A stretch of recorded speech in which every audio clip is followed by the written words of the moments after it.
Hello everyone, नमस्कार। आप सभी का एक बार फिर से स्वागत है आपके अपने चैनल पिनेकल जीएस बिहार पे। फ्रेंड्स, आप सभी जो ये जान रहे होंगे, नोटिफिकेशन आया हुआ मद्य निषेध बिहार की वैकेंसी है जिसमें 78 पोस्ट है। तो आज हम इसके बारे में चर्चा करेंगे कि कितनी पोस्ट है और साथ साथ में एलिजिबिलिटी क्या क्या है और आप लोग कौन कौन लोग फॉर्म भर सकते हैं। ठीक है, साथ साथ में क्वालिफिकेशन क्या है, इन सारी चीज़ों के बारे में हम लोग डिस्कस करेंगे। तो फ्रेंड्स, हम लोग स्टार्ट करते हैं। तो फ्रेंड्स, अगर बात करें तो बिहार पुलिस अवर सेवा आयोग ये वैकेंसी है जिसमें विज्ञापन संख्या जो है ये आपकी तीन तीन तारीख को निकली 2026, है ना।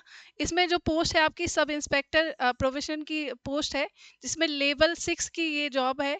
साथ में जो रिक्तियां हैं इसमें इसमें 78 पोस्ट है। अब इसमें आगे हम देखते हैं कि क्या क्या क्वालिफिकेशन है।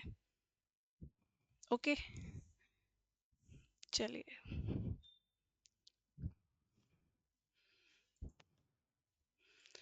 अगर हम बात करें आवेदन की पात्रता क्या क्या है, तो सबसे पहले भारत का नागरिक होना चाहिए, ये तो ज़रूरी है। भारतीय नागरिक से उसमें अनिवार्य है। कोई भी पुरुष, महिला एवं थर्ड जेंडर कोई भी आवेदन कर सकता है। साथ साथ में अगर बात करें इसकी शैक्षणिक योग्यता की, तो शैक्षणिक योग्यता में है कि 1 अगस्त, ठीक है, 1 अगस्त तक किसी भी मान्यता प्राप्त विश्वविद्यालय से स्नातक परीक्षा या राज्य सरकार द्वारा मान्यता प्राप्त उसके समकक्ष परीक्षा उत्तीर्ण होनी चाहिए। और साथ साथ में अगर उम्र सीमा की गणना की बात करें तो 1 अगस्त 2025 के आधार पर की जाएगी, यानी जो इसकी गणना है ये 1 अगस्त 2025 के आधार पर इसकी गणना होगी।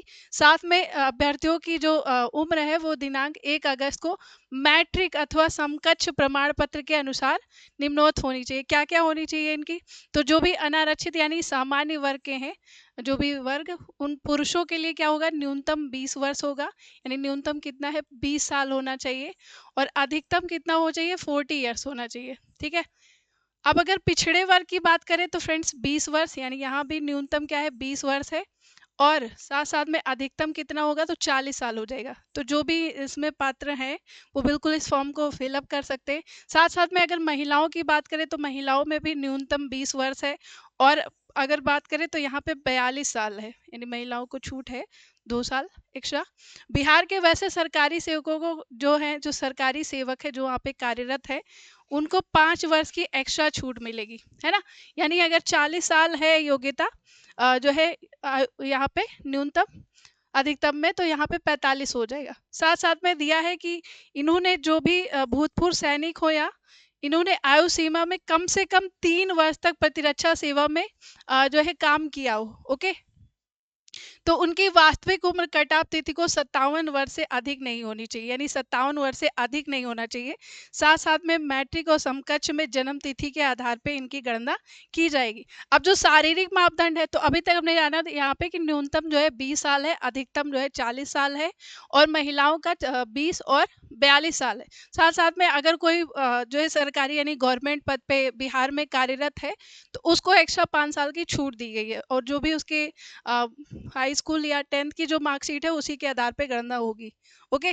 अब जो शारीरिक मापदंड है, जिसमें ऊंचाई हो गया, सीना, वजन के लिए कोई अंक दे नहीं है, लेकिन अहर्ताएं पूरी करना होना जरूरी है, यानी इस पे कोई अंक नहीं देना है इनको। लेकिन अगर जो भी इस मापदंड को नहीं पूरा कर पाएंगे उनको असफल घोषित कर दिया जाएगा। ओके, चलिए। अब आगे बात करें ऊंचाई की, तो ऊंचाई में कितना होना चाहिए, तो जो मेल है उनका हाइट जो होना चाहिए वो 165 सेंटीमीटर होना चाहिए।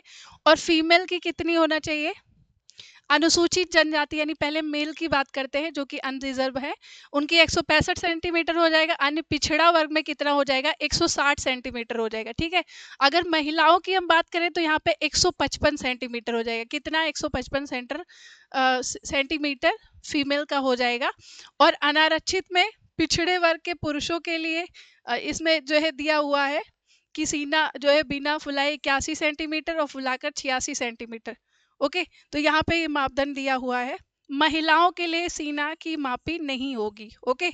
अब बात करें वजन की, तो वजन कितना होना चाहिए, तो मिनिमम कितना होना चाहिए, मिनिमम 48 किलोग्राम होना चाहिए। मिनिमम 48 किलोग्राम होना आवश्यक है। ठीक है। अब बात करें नियुक्ति की प्रक्रिया की, तो नियुक्ति प्रक्रिया में जो परीक्षा होगी, जिसमें आपकी प्रारंभिक परीक्षा होगी, प्रारंभिक एवं मुख्य परीक्षा लिखित एवं बहुविकल्पीय होगी, यानी जो परीक्षा होगी वो आपकी लिखित प्रारंभिक और मुख्य परीक्षा होगी। ठीक है, प्रारंभिक और मुख्य परीक्षा होगी। इसके ये परीक्षा जो है बहुविकल्पीय होगी। ठीक है, बहुविकल्पीय ये परीक्षा होगी। ओके, अब प्रथम चरण की बात करें तो प्रथम चरण में यानी फर्स्ट फेज में क्या होगा, फर्स्ट फेज में 200 अंक का एक पत्र होगा जिसमें प्रश्नों की संख्या कितनी होगी, 100, और जो मार्क्स होगा वो कितने, 2 नंबर का होगा। ठीक है, टोटल 200 मार्क्स का होगा ये। और इसमें जो टाइमिंग दी गई है वो 2 घंटे दी गई है। ठीक है, 2 घंटे टाइमिंग दी गई है। इसमें 30% पाना अनिवार्य है, यानी 30% जो है लाना इसमें अनिवार्य ही है। ओके, अब इसमें अगर हम बात करें कि जो 30% से कम पाए होंगे उनको जो है अयोग्य घोषित कर दिया जाएगा। तो समझ में आ गई, यानी 30% जो है लाना यहाँ पे अनिवार्य है। द्वितीय चरण यानी अगर हम मेंस की बात करें, मुख्य परीक्षा की अगर हम बात करें, तो मेंस में क्या है, तो प्रारंभिक परीक्षा में यानी जो भी आपके पीटी में पास हो गए है ना, उन्हें क्या किया जाएगा, सफल अभ्यर्थियों को मुख्य परीक्षा में सम्मिलित होने का अवसर मिलेगा, जिसमें 2 प्रश्न होंगे, यानी मेंस में भी दो पत्र होंगे, जिसमें 200 अंकों का सामान्य हिंदी यानी हिंदी का पेपर होगा एक, और दूसरा जो होगा फ्रेंड्स वो आपका जीएस का होगा। ठीक है, 200 अंकों का सामान्य हिंदी का 2 घंटे का होगा पेपर। ओके, 100 प्रश्न इसमें होंगे। कितने क्वेश्चन होंगे, 100 क्वेश्चन होंगे। और जो सेकंड पेपर होगा वो कौन सा होगा, तो सेकंड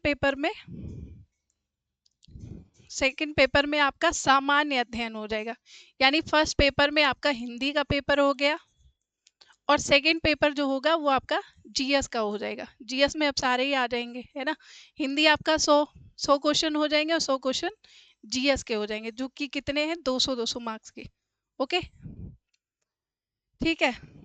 अब बात करें टाइमिंग की, तो टाइमिंग जो है 2 घंटे की होगी। तो ये हो गई मेंस की बात। ओके, देन बात करें हम दोनों परीक्षा में प्रत्येक गलत उत्तर 0.2 इसमें अंक माइनस मार्किंग होगी। ठीक है, अब जो है आपकी सेकेंड परीक्षा के आधार पे कितना गुना जो है विद्यार्थी बुलाए जाएंगे, जो भी सफल कैंडिडेट्स होंगे, तो 6 गुना सफल कैंडिडेट्स यहाँ पे बुलाए जाएंगे, जो भी मेंस में सफल होंगे। अब बात करें तीसरे चरण में क्या होगा, तो थर्ड स्टेज में यानी फर्स्ट स्टेज में अगर हम बात करें फ्रेंड्स, तो पीटी यानी प्रारंभिक परीक्षा होती है। प्रारंभिक परीक्षा में हमने देखा कि 100 क्वेश्चन होते हैं। कितने मार्क्स के होते हैं, 2 मार्क्स के होते हैं, टोटल 200 नंबर के पेपर होते हैं।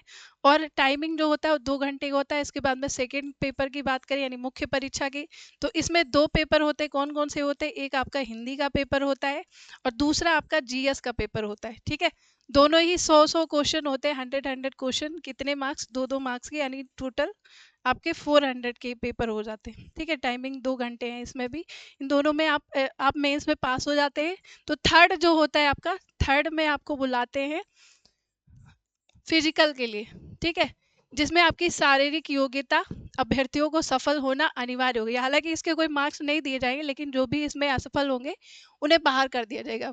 ठीक है, अब इसमें क्या होना चाहिए, तो अभी सभी पुरुषों के लिए यानी कि जो मेल है उनको 1.6 किलोमीटर, ठीक है, 1.6 किलोमीटर की इनको दौड़ निकालना है।